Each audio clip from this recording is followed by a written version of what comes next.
Good morning সবাইকে, welcome back to my another video. আজকে সকাল সকাল বেরিয়ে পড়েছিলাম আমি আর দীপাঞ্জন দুজনে মিলে।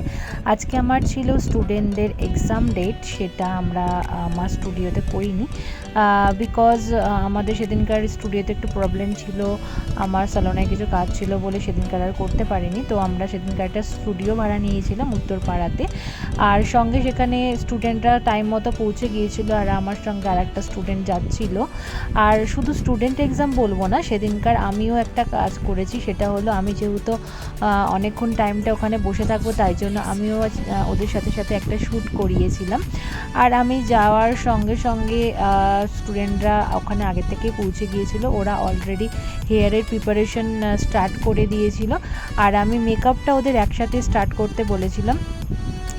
ওরা সবাই একসাথে হেয়ারটা কমপ্লিট করে দেন ওরা মেকআপটা একসাথে স্টার্ট করেছিল। আর ততক্ষণে আমি আমার মডেলকে পুরোপুরি রেডি করে নিচ্ছিলাম। আমি একদমই পুরো ফুল রেডি করে আমার শ্যুটটা কমপ্লিট করে তারপরে ওদের এক্সামের সব কিছু দেখছিলাম আর কি।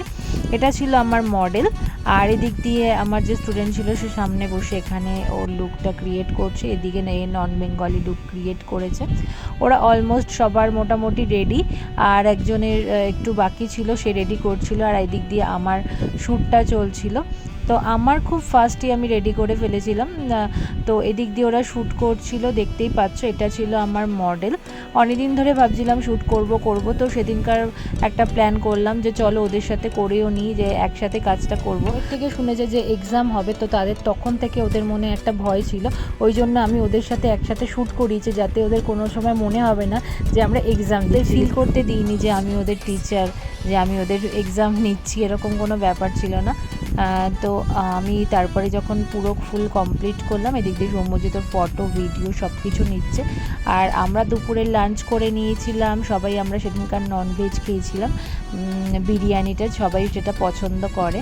তো আমরা সবাই বিরিয়ানি খেয়ে নিয়ে দুপুরের লাঞ্চ কমপ্লিট করে তারপরে আমরা এখানে শ্যুট করছিলাম, আর আমি বসে বসে আমি ভিডিও বানাচ্ছিলাম। আর দিক দিয়ে ও বলছিল দেখি আমি একটা ফটো তুলতে পারি কিনা।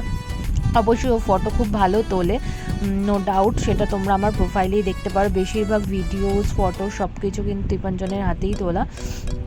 এই দিক দিয়ে খুব ভালো তোলে। আর এর দিয়ে সৌম্যজিৎ ওর সাথে ইয়ার্কি মারছিল, আমি বলছিলাম ভালো ফটোগ্রাফার। তো সৌম্যজিৎ বলছিল হ্যাঁ একদম ঠিক আছে, চলো আমি ট্রিগারটা তোমার হাতে দিয়ে দিচ্ছি, চলো তুমি এবার ফটোস তুলে নিয়ে। খুব হাসাহাসি হচ্ছিল। যাই হোক, খুব ভালো একটা দিন কাটিয়েছি সেদিনকার সবাই মিলে। আর এদিকে মডেলসরা তো ফটোস ভিডিও নিতে একদম ব্যস্ত, আর আমি দিক দিয়ে যে একটা সিঁড়ি ছিল সেটার মধ্যে দুজনে বসে রয়েছে, আর দিক দিয়ে সৌম্যজিৎ ওইদিকে ফটো নিচ্ছে। আর দুজনে বসে বসে কী করব, গল্প করছিলাম। আর দিক দিয়ে মডেলরাও দাঁড়িয়ে রয়েছে, একের পর তাদের ডাক আসছে, পরপর করে নিচ্ছে। আর দিক দিয়ে আমি আমার স্টুডেন্টদের বলছিলাম যে তোমরা সব কিছু তোমাদের গুছিয়ে নাও। তখন অবধি একটা মডেল, তখন অবধি ও আমার একটা স্টুডেন্ট, তাকে একদম চন্দন পরিয়ে নিচ্ছিল।